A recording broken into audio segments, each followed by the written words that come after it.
Ya lo habíamos conversado, se lo habíamos prometido más temprano también. Está con nosotros la ministra del Trabajo para dar respuesta a las inquietudes que usted pueda tener respecto de este aumento del salario mínimo.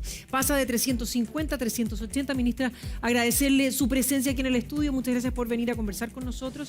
Y que debería llegar ahora en agosto a 400.000 pesos. ¿Cómo es la logística de esto, ministra? Buenos días. Sí, buenos días, muchas gracias por la invitación. Efectivamente, el reajuste del salario mínimo rige a partir de mayo. ¿Qué quiere decir esto? Que los primeros 30.000 pesos debieran ser pagados, como en la mayoría de los casos, a los trabajadores a fin de mes. Ahora, si un trabajador fuere pagado por semana o por quincena, a fin de mes debiera hacerse también el ajuste para efectos de alcanzar los primeros 380.000 pesos. El segundo escalón, para llegar a los 50.000 pesos dentro de este año, se produce en el mes de agosto y por tanto ahí nuevamente los empleadores deberán reajustar el salario mínimo en 20.000 pesos más. Y en tercer lugar, dentro de este proyecto de reajuste salarial que viene precedido por un acuerdo con la Central Unitaria de Trabajadores, se contempla la posibilidad de un tercer escalón si es que ocurre que el IPC a diciembre supera el 7% y por tanto en enero del 2023 el salario mínimo se reajustaría en 10.000 pesos más. Los primeros 50.000 pesos, Carola, en realidad son una noticia importante porque hace 25 años que no se reajustaba el salario mínimo en este monto. Y sabemos que hoy día, por las mismas condiciones de la economía, ¿cierto?, se hace más necesario que nunca el apoyo y por eso como gobierno hemos decidido llevarlo adelante y agradecemos también el apoyo de los parlamentarios para sacarlo no solo rápidamente, sino que además enriquecido con indicaciones que hicieron, pero además con unanimidad, que fue como fue aprobado ayer en la Cámara de Diputadas y Diputados. Para la gente, ministro, ¿tienen que hacer algo? ¿O de inmediato se va a automatizar el pago? ¿Le aumenta de inmediato? ¿Van a decir, hoy me pagaron más? En el caso de los trabajadores, esto va a operar porque el empleador es quien se tiene que hacer cargo de este reajuste, por tanto, el trabajador no hace nada. Efectivamente, además, los portales en los cuales se pagan las cotizaciones previsionales, hay algunas marcas comerciales bien conocidas, pero que todos se la podrán imaginar, están también haciendo esta actualización. La ley se aprobó ayer, pero ahora vienen dos actos administrativos que además son muy rápidos, ¿no? Que es la promulgación y luego la publicación, ¿ya? Ahora, ¿qué ocurre? Que este proyecto de reajuste salarial viene acompañado de un segundo elemento, que es la negociación que se hizo con las pymes, por parte en particular de mi colega, el ministro de Economía, Nicolás Grau, que llevó adelante este acuerdo con un gran número de pequeñas y medianas empresas. Y lo comento, Rafa, porque ahí sí tienen que hacer algo los empleadores.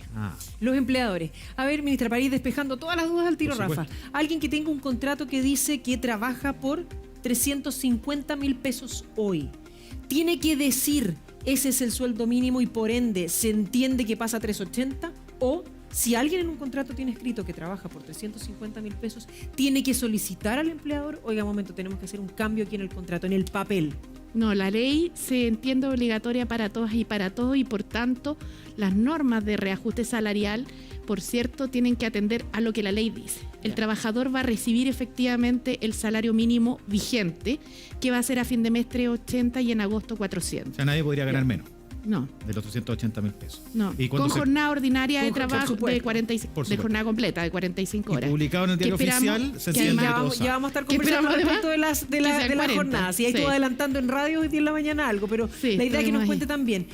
Rafa, vamos a ver lo que dicen las pymes, porque la mediana y pequeña empresa, ¿sabe que de hecho le invitamos a que nos vaya porque tenemos las gráficas ahí claritas para que usted nos pueda ir contando qué es lo que ocurre con este subsidio que se le da a las empresas? Véngase ministra, por acá. Voy para allá, voy para allá. Ahí de la gráfica donde está justamente la señora al lado del computador, para que nos pueda explicar, porque al entregar más del 50% del empleo en nuestro país, el hecho de que las pymes digan de un día para otro, oiga, después de lo duro que nos ha tocado los últimos años, tener que subir el sueldo en primero 30.000 pesos y luego en 20 en un lapso de un par de meses, se nos hace imposible. ¿Cómo va el subsidio para ellos? Sí, efectivamente las pymes hoy día generan más del 50% del empleo. Como usted lo señala, además pagan por su estructura de costo bajos salarios. En general, el 70% del salario mínimo está entre la pequeña y la mediana empresa. Pero además, diría yo un dato que es muy duro. Su participación en venta es del 13% a nivel país. Entonces, generan más de la mitad del empleo, pero en realidad las ventas participan bajito. Cerca de un 13%. Entonces, evidentemente que con ese nivel de venta se les hace también más complejo pagar el alza en el costo del salario, y por eso se implementa esta política pública inédita, porque antes no existía, ¿no? No se había hecho antes un apoyo a las pymes de esta magnitud para esta tarea, pero también es cierto que hace 25 años no teníamos un reajuste salarial como el que estamos teniendo. ¿Qué va a ocurrir? Que las pymes van a tener que inscribirse en una página, en una link, podríamos decir, que va a habilitar... Un enlace. Gracias. Claro. Ahí se me salió lo boomer en tecnología. Un vínculo, banner un también. link. Un vínculo, En una ya. página ya. Un cuadradito en la página web de Impuestos Internos, donde efectivamente van a inscribirse para este beneficio. Impuestos internos tienen que Sí, hacerlo. tiene 15 días de impuestos internos de acuerdo a la ley para hacerlo. Sin duda, aunque la ley no se ha publicado, no me cabe duda que ya deben estar trabajando en aquello. Y si llegara a ocurrir, Carola, que esto pasa por el mes siguiente, para el mes siguiente, ¿cierto? En que levanten el banner, la gente postule, las MIPYMES postulen, y llegaran a junio, pero ya hubieran tenido que pagar el salario reajustado en mayo, van a poder también pedir este subsidio retroactivamente. Ahora, ¿qué va a ocurrir? Que el pequeño y mediano empresario va a postular, y el Estado lo que hace es cruzar base de datos, ¿no? Entonces dice, en primer lugar, con los datos de impuestos internos, usted es efectivamente pequeño y mediano empresario, y por otro lado, con la base de datos del seguro de cesantía, donde los empleadores informan el sueldo imponible, por eso se sabe cuánto ganan las personas, y por eso sabemos que en Chile hay 850.000 trabajadores que ganan el sueldo mínimo, que van a subir a 1 millón cuando alcancemos el escalón de los 380 hacia los 400, se va a cruzar esta información, ¿ya? Y luego Tesorería les va a depositar el subsidio, que va a ser de estos montos. En primer lugar, de 22.000 pesos por trabajador. Por tanto, si una pyme tiene 10 trabajadores, van a ser 220.000 pesos mensuales, con los cuales el Estado les va a apoyar. Cuando suba el siguiente escalón, de agosto en adelante, este subsidio va a subir a 26.000 pesos, ¿ya? Y si se dispara el gatillo que hemos denominado, y esto que es que la inflación sea superior al 7%, entonces desde enero en adelante el subsidio va a subir 10.000 pesos más. O sea, casi se está subsidiando la mitad de este aumento en el tramo de agosto en adelante, y si es que se llegara a ocurrir en enero. Sí, hay un aporte grande, como señalaba, no solo nuevo y inédito, sino que grande en monto, porque entendemos la cantidad de empleo que generan, pero también porque hay una crisis sanitaria y social en Chile que no termina aún, está en proceso. De hecho, los datos de empleo así también lo indican, ¿no? Nos vamos recuperando, pero no hemos todavía vuelto a los niveles prepandemia. Así que las pymes van a contar con el apoyo del gobierno en esta transición a efectos de mejorar salarios. Entonces, para que quede súper claro, usted decía, el trabajador no tiene que hacer nada. No, el empleador sí. El empleador sí. Y tiene que inscribirse ahí en este banner, link, vínculo, pero tienen que hacer algo para así traspasar este recurso a los trabajadores que van a haber ajustado su monto en el caso del ingreso mínimo. Para recuperar el subsidio. El subsidio. Porque el empleador tiene que pagar el salario y lo paga completo, pero este es un subsidio que va dirigido para que él pueda absorber ese costo laboral. Y de hecho podría darse el caso, por ejemplo, de una mediana empresa que fuese grande, robusta, que tenga una estructura de costos que le permita solventar por sí misma el alza del salario mínimo, y evidentemente si no lo requiere, no lo solicitará. Así como también hay pymes que por más pequeñas o medianas empresas que sean, hoy día pagan más que salario mínimo. Sí. De hecho, algunas pagan más que 500.000 pesos, que han sido algunas políticas que ellos mismos han podido definir también. Ya, entonces tenemos el detalle del reajuste, lo estábamos viendo recién, ministra, pero para que quede bien clarito, al 1 de mayo son 380.000, al 1 de agosto son 400.000 pesos en lo que queda el salario mínimo, y a enero del próximo año 410.000. ¿Sabe qué? Hay un tema, eso sí, ministra, que lo conversábamos en la mañana con el Rafa. Hay muchas personas que dicen, sí, es una ayuda, y toda ayuda se agradece hoy día. Cualquier peso extra que llegue al bolsillo que no había antes. Pero con el alza del costo de la vida, el alza de los combustibles, el alza de los productos básicos, esto quedó más o menos igual, quedó ras de nuevo respecto de lo que ganaba hace 2 años y lo que tenía que gastar hace 2 años. ¿Hay alguna otra medida que se vea en el corto plazo, ministra, que pueda ayudar a las personas que están pero batallando para llegar a fin de mes? Sí, lo primero, señalar que efectivamente el alza del costo de la vida nos tiene preocupado a todos, a todas, ¿cierto? Pero principalmente a las familias, que son las que tienen que enfrentarlo a diario en la economía familiar, ¿no? En la economía doméstica. Desde esa perspectiva, quiero señalar que esta alza salarial, que como comenté, la superior en 25 años, no solo es una alza que absorbe la inflación, también es un alza real de salario, ¿ya? Y eso lo comento porque en otros años hemos discutido si se sube 2.000 o 3.000 pesos o 5.000 pesos el salario, y que en realidad termina siendo consumido completo por la inflación. Por eso se requiere el apoyo a las pymes, porque este es un alza real de salario. Ahora, que uno quisiera que fuera más es evidente, y el mismo programa de gobierno del presidente Gabriel Boric ha planteado, ¿cierto?, que espera llegar a los 500.000 pesos dentro de su periodo de gobierno. Y quisiera señalar que esto no dice relación con una cifra arbitraria, ¿no? Que uno dice, vamos a decir, mira, 500.000, no, 490.000 o 510.000, sino que tiene que ver con cómo nosotros avanzamos como país en fijar una política salarial. Es decir, cómo nos hacemos cargo de un estándar que tenga que ver con la vida. Y en este caso se definió que las familias chilenas al menos tienen que llegar con un salario que les permita superar la línea de la pobreza. Ministra, siempre nos preguntan, y esto a lo mejor es súper básico, ¿bruto o líquido? Siempre, sí. Oye, ¿son 380 líquido al bolsillo o puede haber algún descuento ahí? Siempre el reajuste salarial se ha medido en términos brutos. Brutos, sí. Ya, o sea, puede ser un poquito menos al bolsillo. Sí, efectivamente en términos líquidos es menos. Sé que es muy complejo a efectos de la cantidad de dinero que se requiere para la vida.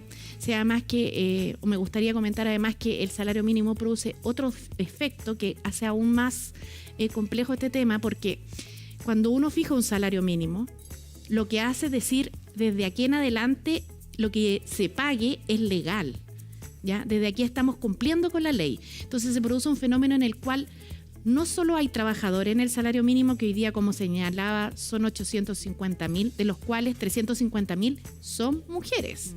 Y con alto porcentaje dentro de ellas, mujeres jefas de hogar. Bueno, sino que además los salarios se atraen hacia el monto del ingreso mínimo. Hay un efecto. Entonces, no solamente hay gente que está justo en el salario mínimo, sino que muy abajo.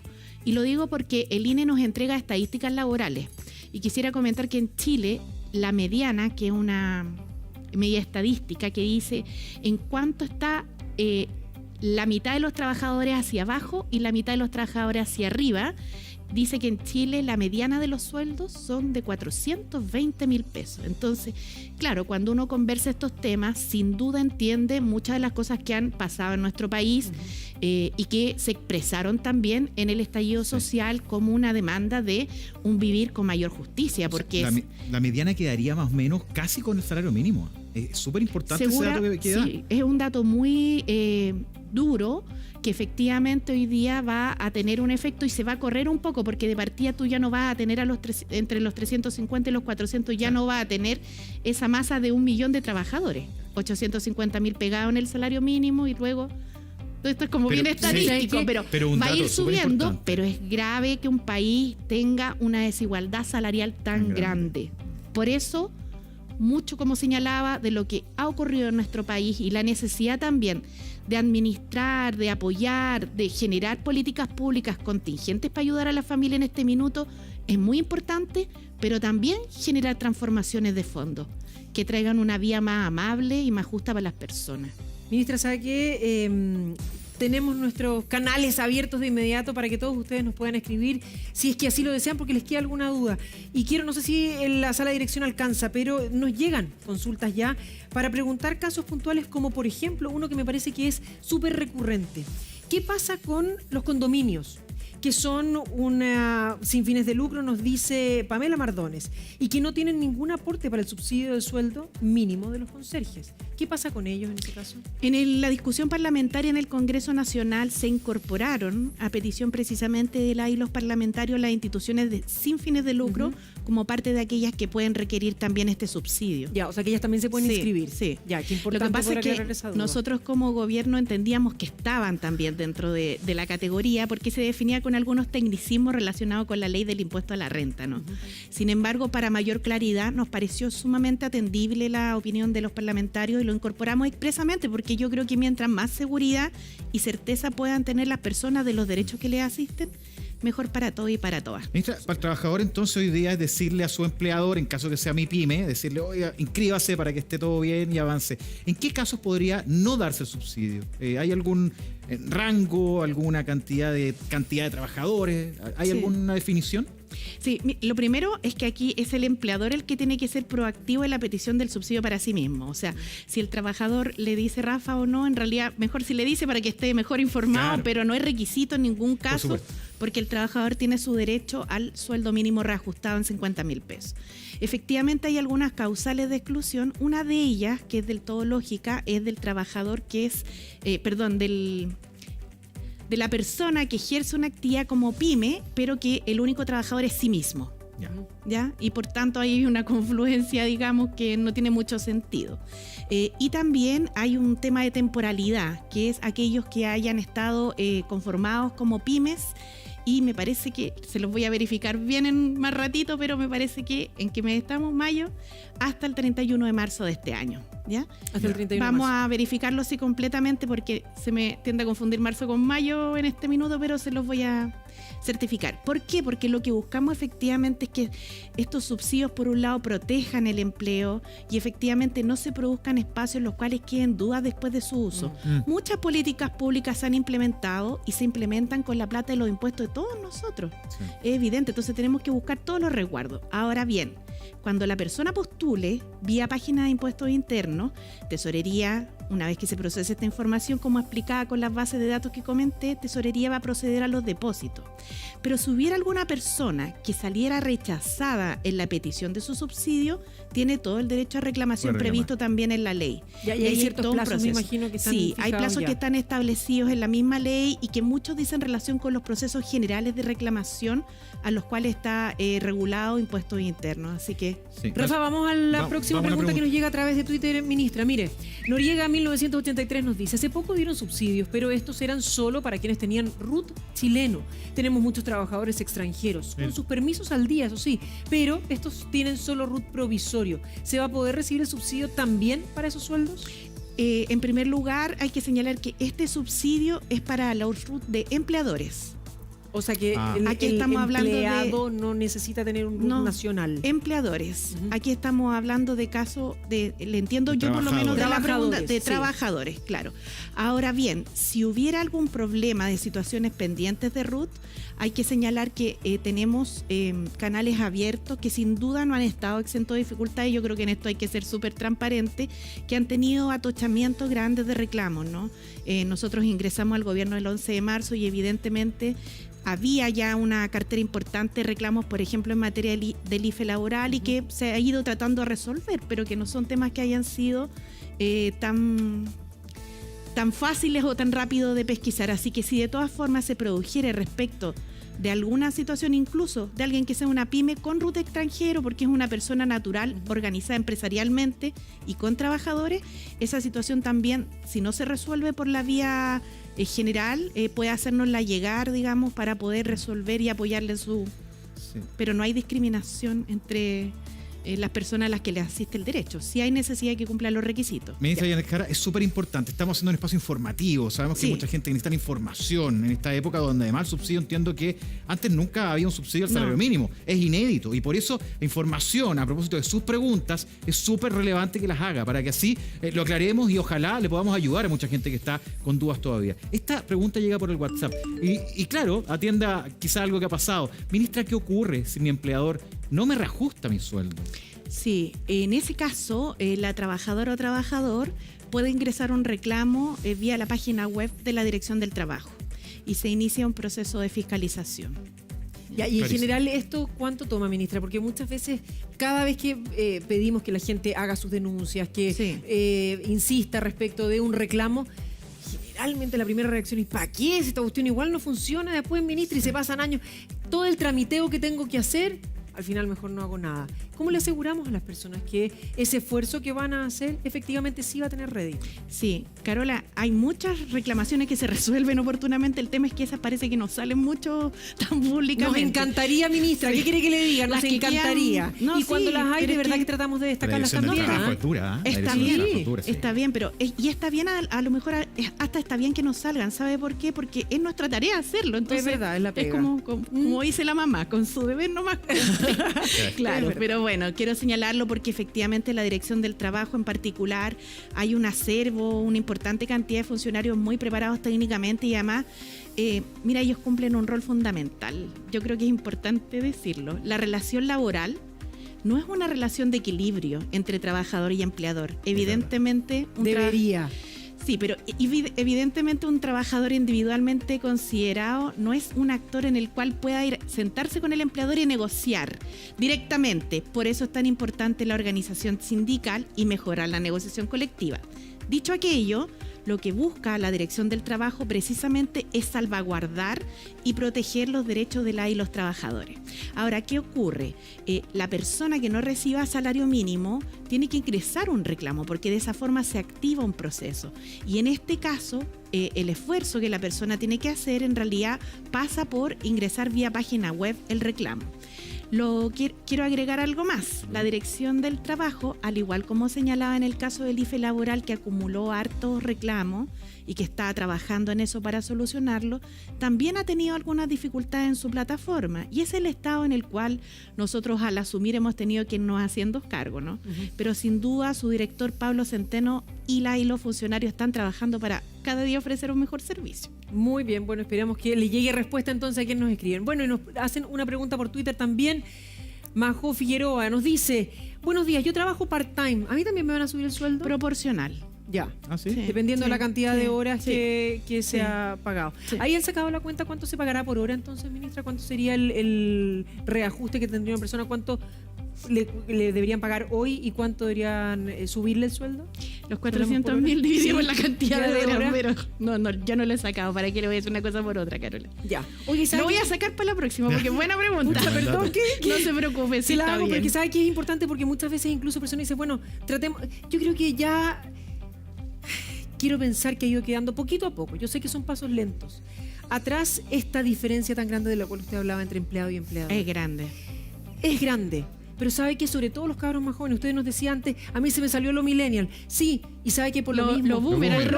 Bueno. Pero hoy día más que nunca, una persona que se va a emplear por primera vez, que es un joven, dice, a ver, un momentito, aquí no se trata solamente de lo que yo le tengo que ofrecer a la empresa o al lugar donde voy a trabajar, sino que tienen para ofrecerme a mí. Claro. Hemos visto unas centenar de estudios a lo largo del mundo, que hoy día las nuevas generaciones no están dispuestos a trabajar, a sacrificarse, tal vez por lo que vieron en sus padres, y decir, yo soy aquí un peón más. Yo soy aquí una pieza fundamental más dentro de este proceso de producción. Por lo tanto, esas diferencias, esos tal vez abusos muchas veces ya no deberían seguir dándose y estamos apuntando a eso principalmente, entre empleado y empleador me refiero. Y aquí sabe lo que quiero ir, a la calidad de vida. Y a la calidad de vida cuando hablamos de la cantidad de horas que trabajamos. Tanto se ha discutido este proyecto respecto de las 40 horas semanales de trabajo versus las 45. ¿Somos eficientes los chilenos lo suficiente para poder apuntar? Y sé que tiene harta celeridad este proyecto para ustedes. Sí, es un proyecto muy importante porque yo creo que primero es un sentir ciudadano en torno a poder reducir la jornada laboral. En Chile además se suma, además de la extensa jornada laboral, los tiempos de traslado, ¿no? Y hemos visto cómo estos impactan también en la calidad de vida de las personas, en el tiempo para estar con las familias, en el tiempo para hacer deporte, para participar, para ir a la junta de vecinos, al club deportivo, no sé. O incluso en cosas distintas como cosas más normales. Tener una vida más llena. Sí, pues más plena, pero descansar también, ver tele, no sé, pues. Las cosas... Un derecho legítimo y que existe en el derecho internacional es el derecho al tiempo libre, en el derecho internacional laboral. Que aquí de repente decimos tiempo libre y dicen, tiempo para... Algunos lo califican negativamente, pero no, es un derecho humano también. Dicho aquello, hoy día efectivamente tenemos la convicción de que avanzar en la reducción de la jornada laboral de 40 horas es un imperativo para nuestro país porque tenemos que buscar formas más amables de relacionarnos, formas más amables de vida. Y eso también se correlaciona, Carola, con lo que nos han dicho los datos. Fíjate que las estadísticas laborales que lleva la Superintendencia de Seguridad Social, que también trabaja en conjunto con el Ministerio del Trabajo, claro que por ser superintendencia es una entidad autónoma, nos muestran los indicadores de accidentes del trabajo y enfermedades profesionales, y la gran cantidad de enfermedades de origen laboral, pero como patología mental, ha crecido y se ha puesto de las primeras. Antes eran las osteomusculares, ¿no? Las que se hacía por carga física, claro. No sé si se acuerdan, pero hace algunos años atrás legislamos en el gobierno de la presidenta Bachelet la ley que reducía la carga, la cantidad de la ley del saco, ¿no? Claro, que se llama ley de carga universal, pero la ley del saco, claro. Pero hoy día se ha invertido el listado de enfermedades, y de lo que se enferman más las y los trabajadores en Chile es de enfermedades mentales que tienen mucho que ver con, uno después desagrega y mira allá adentro lo que hay: agobio, depresión, estrés, angustia, crisis de pánico. Entonces, se pueden hacer más cosas por vivir de una manera más amable, y sin duda la productividad y el empleo son elementos que nos preocupan, y por eso estamos conversando para ver que este proyecto de ley, que promueve una forma buena de vivir, respetuosa entre todas y todos, se implemente con la debida gradualidad, y que sea en definitiva una buena noticia para la vida de las personas, también para la economía, y que se mantenga y fomente el empleo. La calidad de vida, sin duda. Ministra Janet Jara, muchísimas gracias por haber estado conversando con nosotros, por venir al programa. Les debo el dato de... Bueno, apenas lo tenga, lo vamos a recibir acá. Muchísimas gracias. Gracias por estar con nosotros. Chao, ministra. Chao. Ya, Rafa,